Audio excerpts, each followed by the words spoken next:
Let me jump in there. It's funny because the other day when Matt's video came out on that, I was talking with a colleague in Europe, and we started discussing the effects that that can have for copywriters. Because focusing on the conversational way in which people will ask their iPhone for information gives us an opportunity to really nail. And as Google is getting better, and then I would have to assume that Bing is working in the same direction, getting better at NLP, natural language processing, eventually working their way towards the artificial intelligence, semantic ability. This not only gives us the ability to be more natural in our writing, which can be a lot more engaging for the reader, but it also gives us the ability to tell the engine a lot more about what we're talking about. And I think the copywriters and content strategists that jump on that bandwagon early are going to get a big leg up. So what I'm hearing is sharpen your storytelling capabilities, regardless of what the topic or the niche. You have to capture that audience, whether you're doing it with Psychology 101, whether you're doing it with benefits, features, obviously. There's different variations to language. So know your market, know who they are, and go that route. Now, in regards to doing international content marketing, do you guys advise that? And this is just something that I personally want to know how everybody does this, but do you try to market to different countries? And if you do you allow the Google translation to speak to that market, or do you take your time and get things translated, or advise your clients, or just curious? Melissa, Jennifer, you guys want to? Jennifer, do you? Okay. Yeah.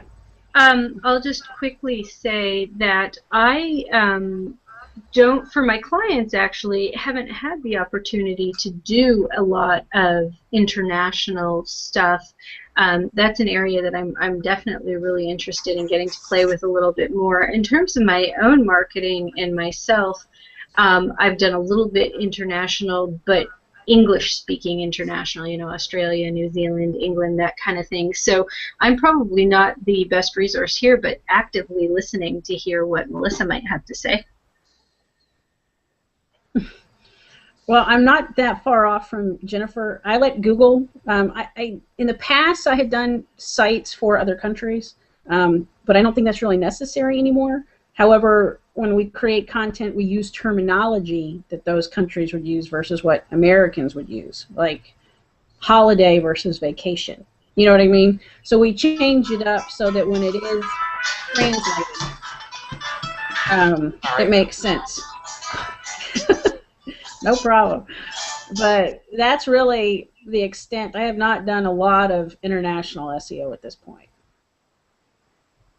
And I don't think I really want to be honest with you. Well, no, I mean, the reason I ask is because, people have come to us and asked, should I, try to get business in France or South America, or, and if I should, do I need to hire a company that's local to that area? Regardless of whether it's e-commerce. As a matter of fact, Doc and I had worked on a site a while ago where we took the complete English site and translated it to Spanish because it made sense. But sometimes it doesn't, and sometimes it does. So I was just wanting to know what you ladies thought about that. Doc, do you have some questions? Because I have a couple more, but I feel like I'm railroading this hangout. Well, that's because you're supposed to. It's your turn. I railroaded the last one.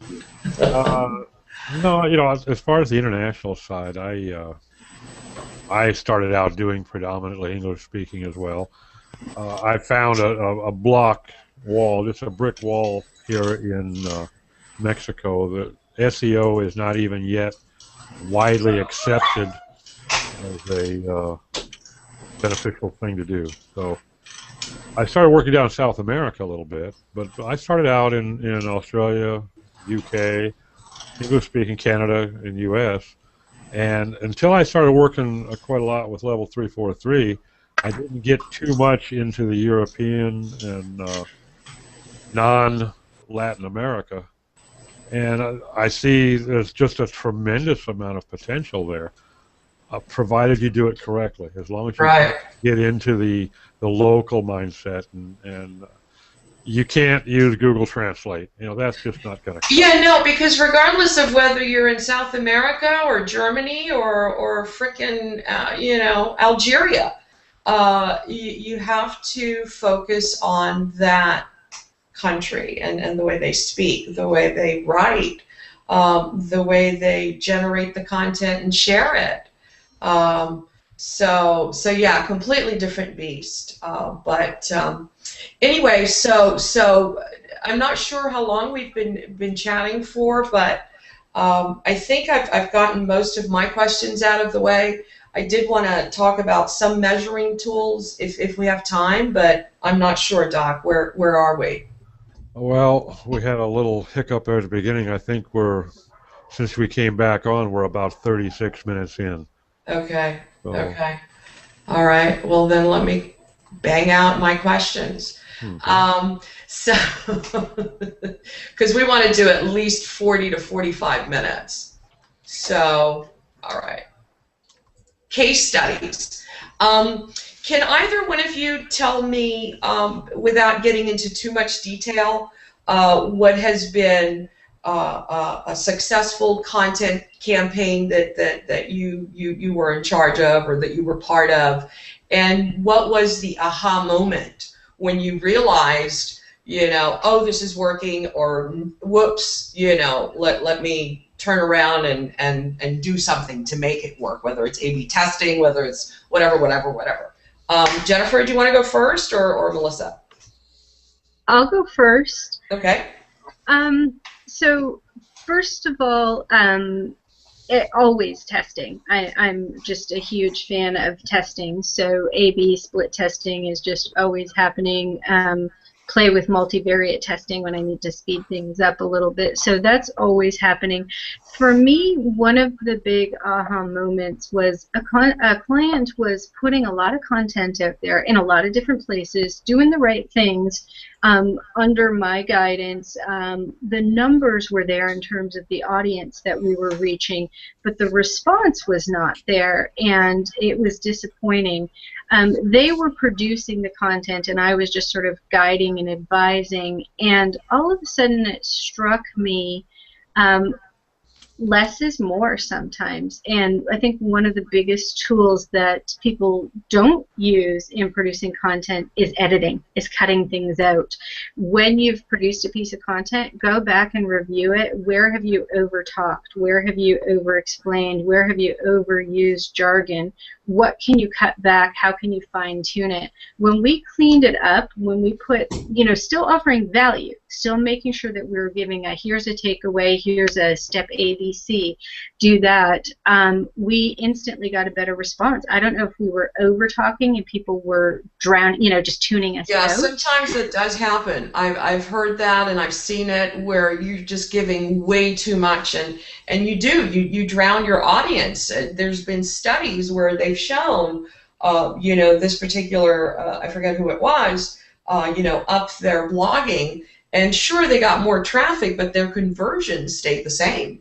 Even though they were just throwing that content out there, and it was great, and it was wonderful, but a lot of it was missed because it was too much.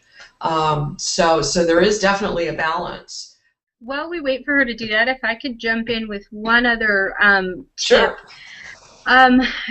One of the things that we also played with, it goes along the line of A/B split testing, is when you create content and you're putting a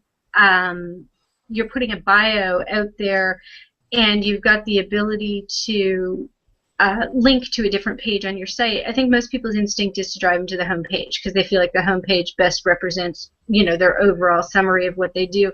So one tool that's been effective for us is to create different landing pages for different sources and include a link to that landing page in the bio, and then take it a step further and split test that landing page and see what gets you a better response. Again, it's a simple, once you say it, it's an obvious no-brainer, but I think a lot of people aren't doing it because I'm still seeing tons of links to home pages. Let me just interrupt because I saw this conversation just the other day. How are you tracking those? Are you setting them up as events in the Google Analytics and then tracking that particular event and then just, you know, setting up its own dashboard? Or which way are you guys doing it? Yeah, we have done some of that, some of events, and we've done some when a client, you know, a client will just come to us and they, in a great case where they've already got landing pages in place and they've already got stuff set up and they're running it just through their content experiments in Google, you know, we can just track everything through there and get all the data that we need. So I'm not a big, I'm good at analyzing data, but I'm not an expert in terms of how it gets set up in Google Analytics. My tech team gets it all set up for me, and then I just dive into the data. So I don't actually know the details of the setup, but I know that we're able to get great data that kind of tracks it through the whole process, where they came in, which pages got the best response. You know, we look at the in-page analytics and see which links on the page got the activity and the clicks. So we're really digging into a lot of data. This might be slightly different than what you're looking for, but okay. We created content for a client and we planned it out really, really well, and it worked. And it was actually drawing in a lot of local clientele, but what we did not anticipate was that they did not have the infrastructure in place to handle the increase in calls and work. Okay? So they stopped. I mean, people were calling, people wanted the services, but they weren't calling them back or emailing. They did not have enough people to handle it. So then bad reviews started showing up online. They don't return phone calls. You see what I mean? Right. So it was like, oh, well, before we do this and make it really, really work for the client, we need to make sure the client knows what to expect as well. Does that make sense? Yeah, so that they even have the bandwidth. I mean, something as simple as that, sure. Right. Yeah, I experienced the same thing with Melissa, with a client that told me that his customer service department was ready and able to jump on it. We launched a new campaign. I found out that his customer service department was the executive assistant / bookkeeper / customer service department, who typically dedicated about 20 minutes per day to doing a couple of tweets.